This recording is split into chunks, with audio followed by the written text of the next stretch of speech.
Selamat datang di channel Saint Patrick, channelnya OMK Santo Patricius. Oke, video yang kalian tonton ini adalah Holiday, It's a Good Day. Oke, selamat tahun baru buat teman-teman yang sudah menonton video ini dan juga untuk Diakon Joko sebagai narasumber kita pada hari ini. Ya, selamat tahun baru juga untuk Oh, teman-teman OMK Saint Patrick dan teman-teman semuanya. Ya. Oke, saya ucapkan apresiasi tertinggi buat teman-teman yang sudah menonton video ini karena sudah melalui tahun 2021 dengan kuat, dengan sabar, dan juga tetap mengimani Kristus. Respect buat kalian semua. Oke, masuk pada pertanyaan. Gini, Diakon, kita kan sudah melewati tahun 2021 nih. Kalau boleh tanya, bagi Diakon sendiri, ada nggak sih pengalaman yang menjadi titik balik Diakon pada saat 2021 kemarin? Oke, jadi di tahun 2021 kemarin tuh tahun yang sangat luar biasa, tentunya kita semua mengalaminya. Ya, ada duka, ada suka, ada semangat, ada kalanya kita lemah, jatuh dan sebagainya. Itu bagi saya yang perlu kita syukuri itu, pengalaman itu bahwa Tuhan tetap memberikan kita kekuatan, Tuhan tetap memberikan berkat sehingga kita masih kuat menghadapinya. Kita tetap semangat sampai saat ini kita masuk ke tahun 2022. Lalu pengalaman yang menjadi titik balik atau yang sungguh bermakna bagi saya adalah ketika saya ditabiskan sebagai diakon bersama ketiga teman saya yang lain gitu. Jadi pengalaman itu sungguh bermakna. Jadi pada tanggal 20 Juni 2021 itu kami berempat ya ditabiskan sebagai diakon untuk menjadi nantinya kelak menjadi imam Keuskupan Surabaya. Itu sungguh bermakna. Maknanya kenapa? Karena pertama karena kami sudah melewati masa pembinaan kami di seminari, kurang lebih kami berempat dan bersama teman-teman yang lain yang sudah mengambil jalan panggilan lain. Jadi kami telah dibina selama 4 tahun di seminari menengah, lalu 1 tahun di seminari Tan Rohani, dan 6 tahun di seminari tinggi. Itu yang kami syukuri karena karena Tuhan sungguh mencintai kami, Tuhan sungguh mengasihi kami, Tuhan memberikan berkatnya sehingga kami bisa menyelesaikannya dengan baik, dan kami pun juga akhirnya berani memutuskan untuk kami mau menjawab panggilan Tuhan sebagai imam. Kami mau menjawab panggilan Tuhan sebagai pelayan umat. Itu yang saya sungguh syukuri. Dan pengalaman tersebut, pengalaman kami memutuskan untuk menjadi imam, ya tidak hanya ketika tahun 2021 ya, tapi ada pengalaman-pengalaman lain itu.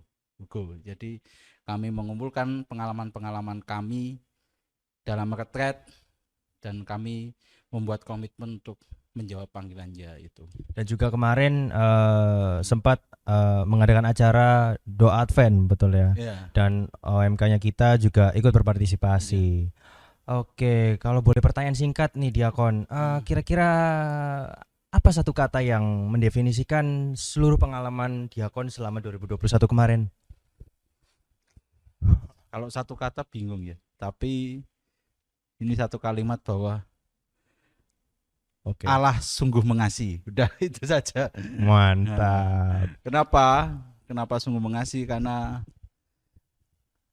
kan tanpa kasih Allah ya saya sendiri tidak bisa sanggup untuk menjawabi atau menjalani pilihan hidup yang sudah saya pilih ini. Jadi itu karena kasih Tuhan, dan juga tanpa kasih Tuhan saya tidak bisa menjadi menjadi diakon yang baik, saya tidak bisa berpastoral dengan baik, saya tidak bisa mendampingi teman-teman yang baik. Itu semua karena kasih Tuhan yang melimpah atas diri saya. Maka atas rahmat kasih Allah itu yang saya terima itu saya bagikan kepada teman-teman semua, kepada umat di seluruh umat di Paroki Santa Monica Krian itu. Ya. Jadi Allah sungguh mengasihi itu yang mungkin bisa menggambarkan tahun 2021. Tahun 2021 ini bagi Diakon apa sih yang menjadi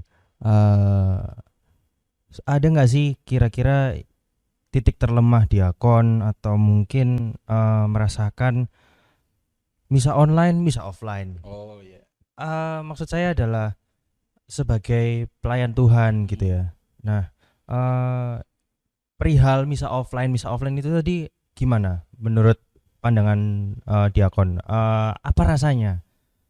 Apa rasa yang timbul dari diakon menjalani itu?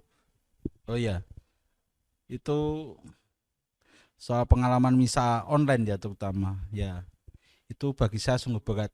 Misa online tidak hanya dapat dirasakan begitu berat, itu tidak hanya oleh umat, tapi kami juga para imam, saya sendiri sebagai diakon itu sungguh pengalaman yang sungguh berat. Kenapa?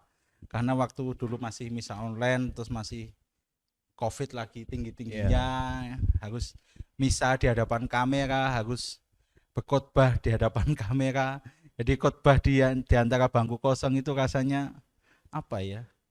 Tidak Nyat. kena, sungguh rasanya sangat berat sekali. Jadi itu yang saya rasakan. Tapi meskipun demikian, saya tetap semangat. Misalnya menyiapkan khotbah ketika misa ya tetap saya siapkan dengan baik. Tapi rasanya beda ketika saya berkhotbah dengan umat yang saat ini sudah mulai ke gereja dan sebagainya, itu sungguh berbeda lagi. Jadi meskipun keadaan yang sangat berat pada waktu itu, saya berusaha untuk ya tetap semangat. Saya mohon kekuatan Tuhan sendiri, pertama-tama supaya saya bisa menjalaninya dengan baik, dan Tuhan juga memberkati umat semua. Itu yang waktu tinggi-tingginya COVID itu yang saya doakan itu. Jadi yang hanya dalam doa saya setiap hari seperti itu, supaya umat juga tetap sehat, tetap kuat menghadapi pandemi ini. Karena pandemi ini tidak hanya menyerang kesehatan, tapi juga mental juga pikiran, tidak hanya menyerang ekonomi turun, tapi juga kehidupan iman juga turun, karena kita tidak bisa misa seperti biasanya. Betul sekali. Misa di hadapan laptop, misa di hadapan layar HP dan sebagainya. Oke, secara iman dan mental, baik dari secara orang awam dan juga secara sebagai seorang diakon, kita mengalami banyak kejutan, bukan ya, dalam 2021 ini. Dan dengan segala kemungkinan kejutan yang sudah kita lewati ini, apa sih yang harus kita siapkan untuk menjalani 2022 ini? Untuk menghadapi tahun 2022, jadi seperti biasa teman-teman, harus punya memang buat resolusi, harus punya komitmen baru untuk menjalani kehidupan kita sehari-hari. Bisa teman-teman juga mempunyai rencana-rencana, jadi punya rencana ke depan itu mau seperti apa, itu perencanaan juga. Lalu secara mental ya, sungguh pandemi ini juga istilahnya menjadi membina mental kita lebih struggle lagi menghadapi segala sesuatu, baik itu situasi yang mudah maupun yang situasi yang sulit. Jadi pandemi COVID ini mengajarkan kita untuk menjadi orang yang lebih kuat lagi, itu secara mental. Lalu secara iman juga, kita sadar kita sebagai seorang Katolik, kita sebagai seorang murid Kristus, tentunya kita juga perlu mohon kekuatan dari Kristus sendiri sebagai guru dan Tuhan kita, supaya kita pun dimampukan untuk tetap semangat, tetap kuat menghadapi perjalanan hidup kita di tahun 2022. Dan kita pun harus siap memanggul salib kita di tahun 2022 ini. Karena Yesus sebagai guru dan Tuhan kita kan memanggul salib. Masa kita muridnya tidak mau memanggul salib atau meletakkan salib dan kita berjalan tanpa salib. Jadi kita pun juga harus mau memanggul salib kita, tetap semangat dan tetap kuat. Dan kita percaya bahwa Tuhan tidak akan meninggalkan kita. Tuhan tetap mengasihi kita dan memberikan karunia Roh Kudus kepada kita, supaya kita itu tetap kuat dan semangat, siap menjalani dan siap dalam segala sesuatu. Terlebih lagi kan sekarang misa sudah dibuka, umat sudah diperbolehkan untuk misa, tentunya dengan protokol kesehatan, tapi itulah yang menjadi kesempatan kita untuk Untuk kembali ke gereja, untuk kembali merayakan Ekaristi. Karena dalam perayaan Ekaristi itulah kita merasakan persatuan dengan Kristus sendiri melalui tubuhnya yang sekali. kita santap. Betul Karena sekali. dengan tubuh Kristus yang kita santap, iman kita semakin dikuatkan dan kita pun siap menghadapi segala sesuatu dan siap memanggul salib kita. Kita hadir Ya, hadir Baik, dalam perayaan Ekaristi. dalam perayaan Ekaristi maupun juga dalam setiap bagi kita teman-teman yang melayani. Ya. Oke. Kalau saya simpulkan dari apa yang sudah Diakon jelaskan, apa ya? Bahwa show must go on dan kasih Allah akan selalu menyertai kita. Tapi tak cukup dari situ, kita juga harus selalu mendekat kepada Tuhan Yesus. Oke, pertanyaan terakhir nih, Diakon. Oke, apa sih harapan Diakon untuk OMK dan juga untuk teman-teman kita semua?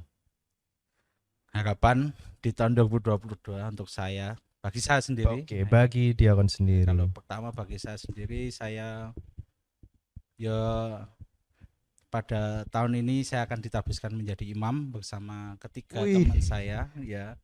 Jadi harapannya saya tetap ya semakin semangat karena saya ditabiskan menjadi imam itu bukan akhir, malah ketika saya menjadi imam itu adalah awal saya untuk memulai karya Allah sendiri. Saya ikut ambil bagian dalam karya Allah, dalam karya keselamatan manusia. Jadi saya tetap semangat nanti menjadi imam, tetap semangat, tetap ya berusaha untuk sekreatif mungkin mendampingi umat dalam pembinaan umat. Itu yang saya harapkan. Jadi saya menuntut diri saya sendiri, saya punya komitmen untuk itu, untuk ya tetap semangat, tetap lebih kreatif lagi dalam pembinaan untuk umat, dalam pendampingan bagi anak-anak, remaja, OMK maupun orang-orang dewasa. Itu yang komitmen saya dan harapan saya. Lalu untuk teman-teman OMK ya harapan saya teman-teman tetap semangat menjalani kehidupan ini. Itu karena lalu karena seperti yang dikatakan Hugo tadi, hidup harus tetap berjalan meskipun pandemi ini belum berakhir. Jadi teman-teman tetap semangat menjalaninya. Lalu yang kedua, jangan lupa teman-teman sudah dibaptis, teman-teman sudah menjadi murid Kristus, maka dari itu teman-teman harus setia terhadap iman Katolik, itu yang paling penting. Setia dalam berarti teman-teman juga mau hadir dalam perayaan Ekaristi, mohon kekuatan dari Allah sendiri. Lalu juga teman-teman juga mau ikut ambil bagian dalam kehidupan gereja, dalam kehidupan bermasyarakat, mau melayani dalam gereja, ikut aktif dalam kegiatan-kegiatan OMK maupun kegiatan-kegiatan umat secara keseluruhan, karena teman-teman sudah dibaptis dan rahmat baptis itulah yang menjadikan teman-teman diajak untuk mau ikut ambil bagian dalam karya Allah sendiri. Itu harapan saya. Oke, luar biasa sekali. Sekiranya cukup sampai di sini video kita pada hari ini. Jangan lupa untuk para penonton semuanya, jangan lupa subscribe, like, komen, dan juga share video kita supaya kita bisa dapat uang.